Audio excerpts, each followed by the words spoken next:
Hello दोस्तों, नमस्ते, प्रणाम। कैसे बानी लो आप लोग? हम तो आशा करते हैं आप लोग बहुत अच्छा होगा। और आज हम आप लोग के एगो तीन छठ यानी भादो छठ का गीत सुनावता नहीं, देख के ललई छठ भी कहल जाला। तो ये गीत आप लोग के कैसा लगे कमेंट करके बताए लो, और हाथ जोड़ के विनती करता नहीं कि गीत पूरा सुनम लो। आए लो गीत सुने लो। चढ़ते ही भादो के महीनावा तो छठी मोरे आंगन आईली, छठी मोरे घरे आइए ओ सखी पूजबी छठी के चरनिया तो आसन लगाई भी हो सखी पूजबी छठी के चरनिया तो आसन लगाई भी हो।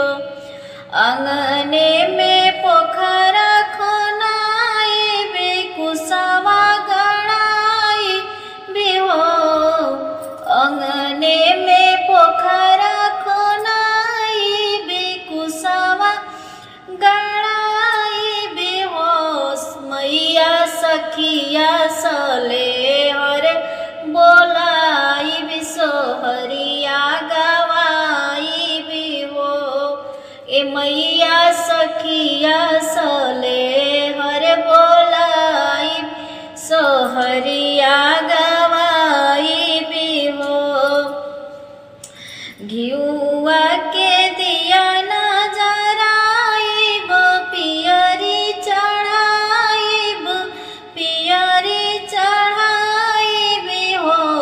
ए मैया दही औरी महुआ मांगाइब तो भोगवा लगाइब हो। मैया दही औरी महुआ मांगाइब तो भोगवा लगाइब हो।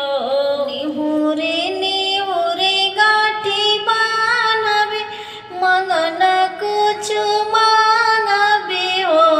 सखिया चहु खुश हुए छठी मैया आशीष हमके दीहानी हो।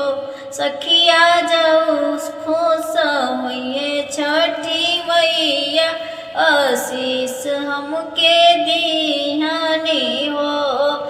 सखिया है आशीष हम ले हबी तसे नूरा सजल रहे बालक सलामत रहे हो।